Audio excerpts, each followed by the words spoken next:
Hello and welcome. We are looking into the full moon in Libra coming in on the 12th, 13th of April. And this is going to be a very, very, very pivotal full moon. I'm sure you're excited. We've been hit with a lot of energy over the last month or so. I'm going to talk all about it and more, and especially how this full moon is going to play into maybe some certain areas of your life that you've been experiencing. So first, I want to mention the 13-4 karmic debt number that we're moving into for the month of April. It is a 4 number, which does represent groundedness, stability, security, building our foundation, becoming more grounded and anchored into what needs to be formed based on what we have gone through. So all the change that we have gone through since, I would say, actually probably the new moon in Pisces is where a lot of the bigger change, as far as I felt and some other people I've been speaking with, has happened. So if it resonates with you, this 4 energy is actually going to support the change that we've experienced, allowing us to build out of it so we can access a little bit more groundedness, especially moving into Taurus season after Aries. Will be supported to anchor in and ground and start to form something out of what we have experienced, a new sense of self, new ideas, new direction. Maybe something had to fall apart or dismantle in order for a new to be rebuilt. And the new could be within self. It could be a new sense of self. It could be in any area of life. So going back to eclipse season, I love looking at Virgo, Libra, Scorpio relationship. I mentioned it in the full moon in Virgo, and I'm going to carry it through here. The full moon lunar eclipse in Virgo was a spectacular moment. We did have a lot of extreme energy come in. A lot of us were feeling it. Some people got really sick.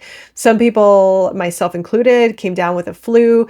A very turbulent experience with energy, a lot of highs, a lot of lows, a lot of shifting, a lot of purging, a lot of change.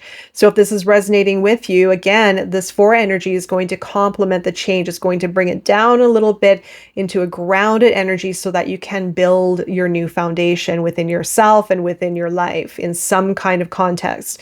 However, I also actually want to go back and talk about what we're going through right now. Now, the energy has been very dramatic and very extreme in many ways. And this has been happening for a while, and it's going to probably continue to do so for some time. There is a lot of value to be gained through this, as it is allowing for us to shed layers. So during this time, we might be faced with our shadow aspects. We may be faced with fears and discomfort and anxiety and body issues.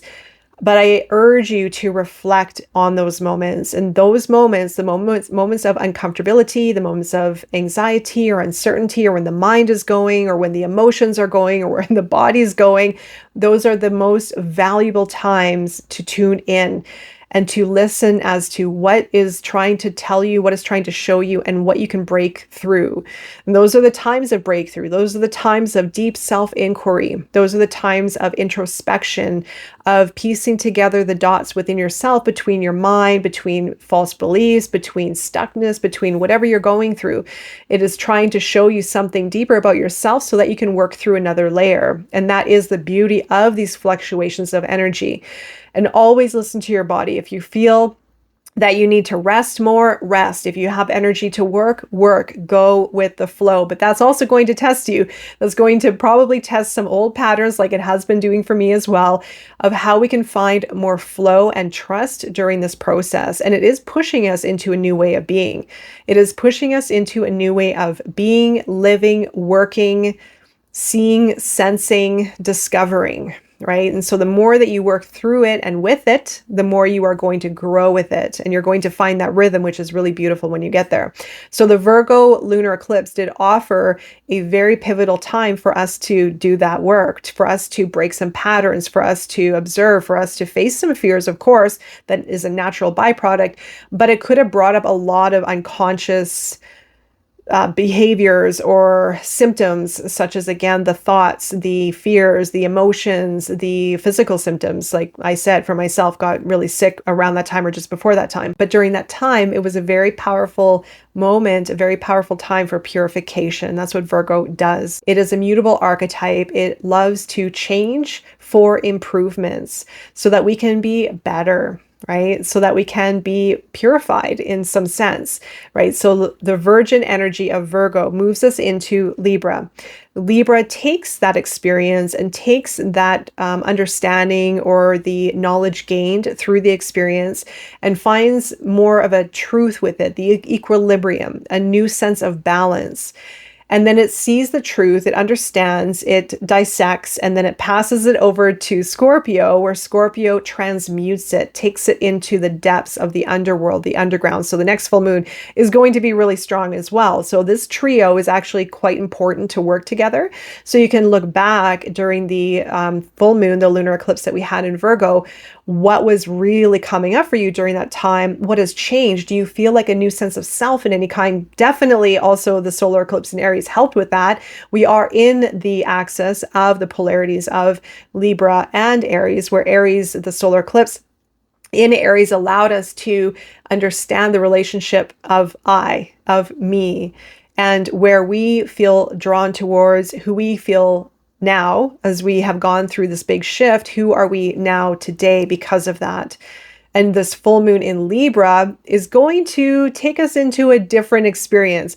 It has to do with the we. So Aries is of the I, Libra is of the we.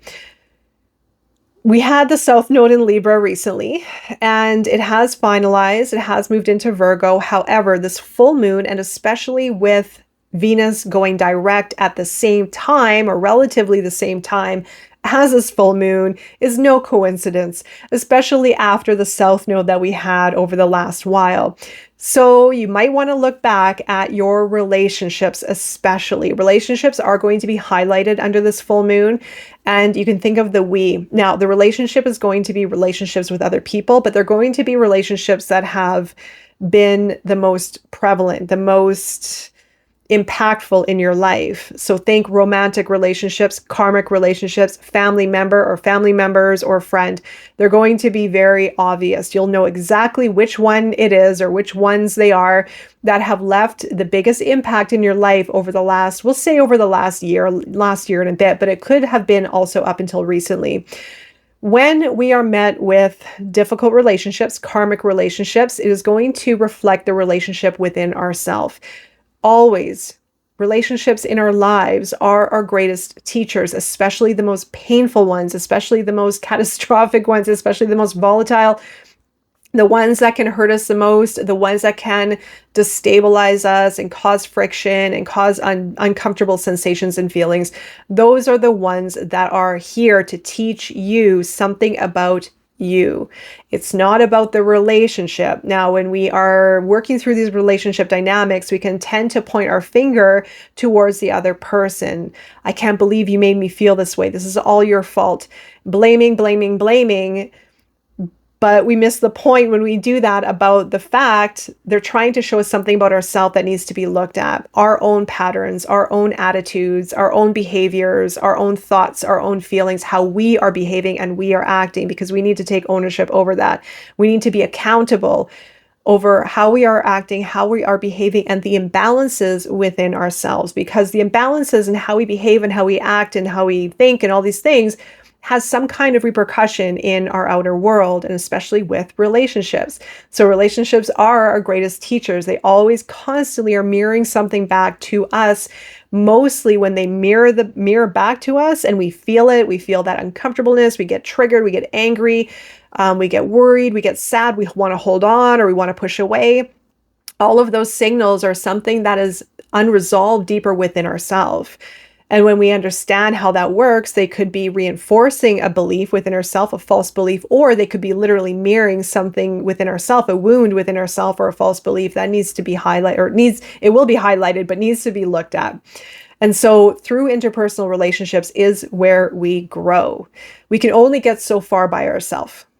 We can only get so far by ourselves. We need relationships because they will help us grow. We need relationships for many other reasons, but specifically under the full moon in Libra, this is going to be the reason, right? So there are many shadow traits here I'm going to go into, but Libra offers us the ability to find equilibrium within ourselves, the balance within. So because Venus is going direct at the same time as this full moon, and this full moon in Libra, Libra was the previous south node, there I feel is going to be some kind of, either if you want to call it karmic, if you want to call it an opening, a closing, a maybe healing a relationship, a very, very strong relationship in your life could be coming to a very powerful ending. Now, a relationship could come to an end. It could come to a point of purification. It could come to a point, a pivotal point of unity.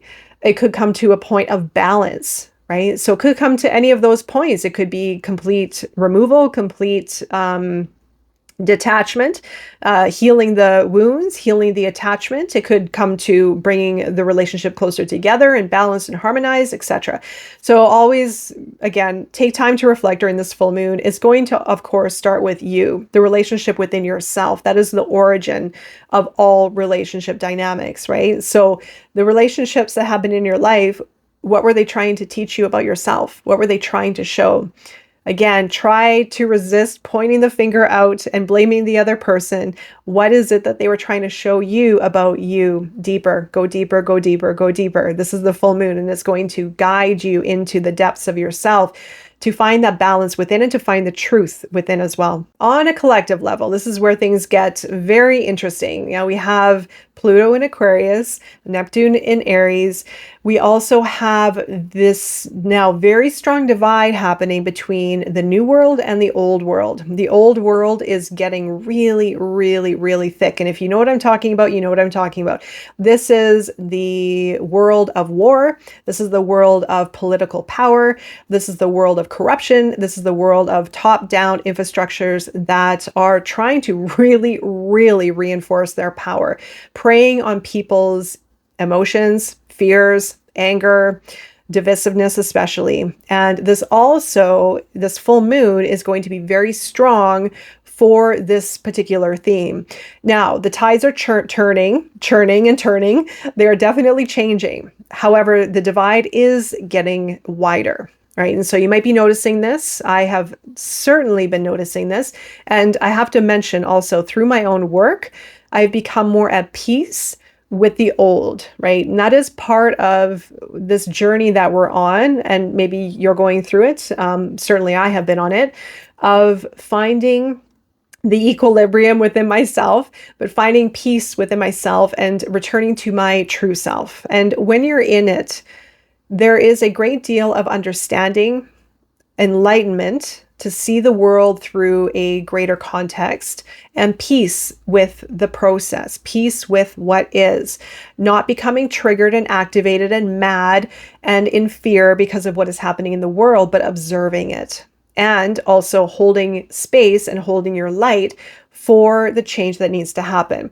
Now, this full moon is very symbolic for what is happening in the context of the world as well. There's a great deal of divisiveness. So Libra is all about justice, the truth, the scales, the balance. But if it is in the shadow, as this full moon is going to highlight, it is going to highlight divisiveness, is going to highlight righteous indignation, is going to highlight the avenging angel, people who are really angry at what is happening in the world. And this is divisiveness. There is no such thing as being heroic by being angry and being mad and trying to prove a point or trying to get back at someone or take sides to get back at a system or whatnot through the mode of anger and revenge, right? And that is a shadow aspect of Libra. So Libra can hold on to a lot of injustices and indignities and not want to let them go and fight for what's right. However, when Libra archetype is imbalanced, we all have this archetype. This is part of the collective unconscious, and it is very prevalent right now in society. This particular archetype is being highlighted because there's such a strong imbalance. People are fighting each other and they all think they're right. They all think they are right on both sides, on every side.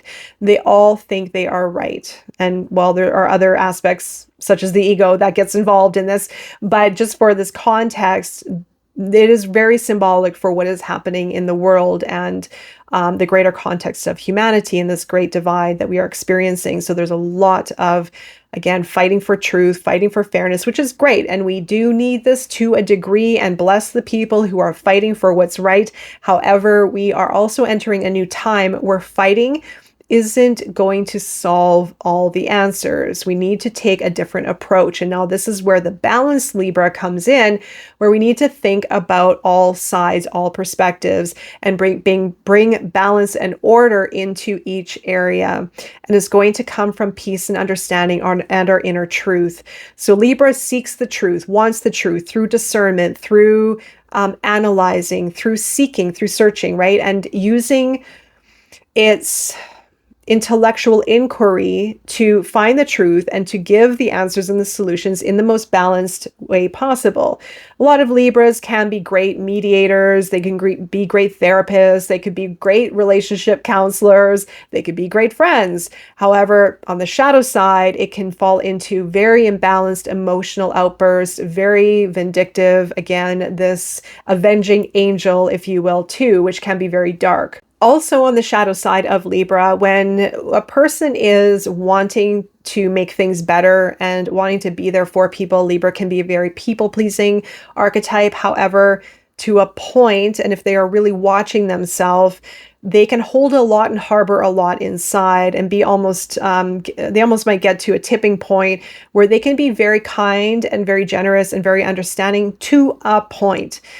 And then you get to that point and they'll either cut you out or they will show their avenging angel dark side, which can definitely come out and surprise you or surprise people because they definitely don't show up at first in that type of context. They're very understanding, very harmonized, very much around, again, pleasing, being a bit of a people pleaser sometimes, but being very sensitive to other people. But that can turn into hypervigilance, and that can also distort the Libra archetype within someone where they are throwing themselves off balance. So this can get very granular into an own person's, individual person's psychology, or it can be almost a little bit more macro in the greater context of humanity or the world, or even interpersonal relationships. So it can go right into how a person feels within themselves when they are not attuned to their own boundaries and their own standards and their own levels of discernment. When they aren't paying attention to that, they will be all over the place, putting up with things that make them feel unwell,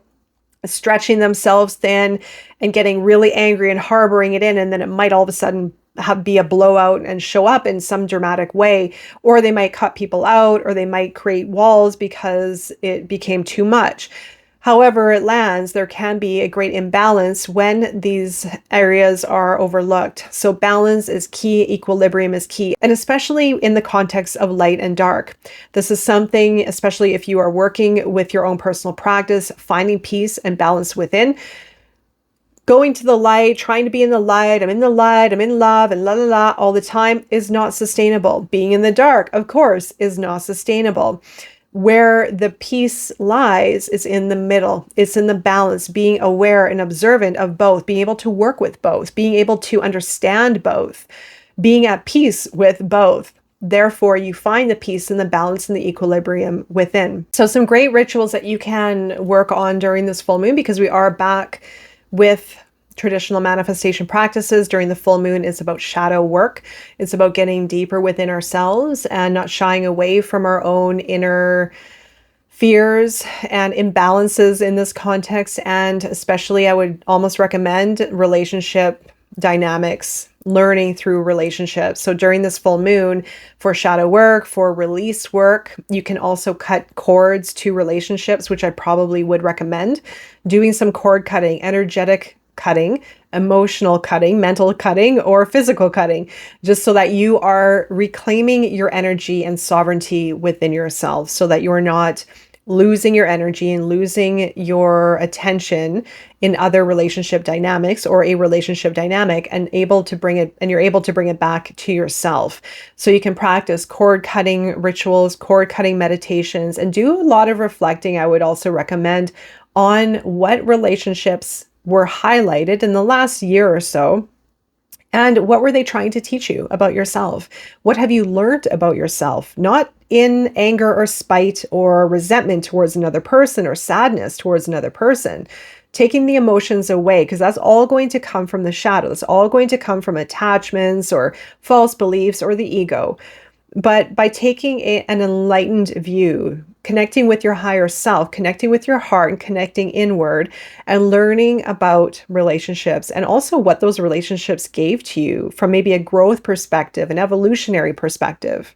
And also during this full moon, because we can do release work, what do you want to release? Do you want to release attachments, energetic, emotional, mental patterns or cords towards other people, or even the energy that you're giving to imbalances within your life or within yourself as well? Where can balance be restored?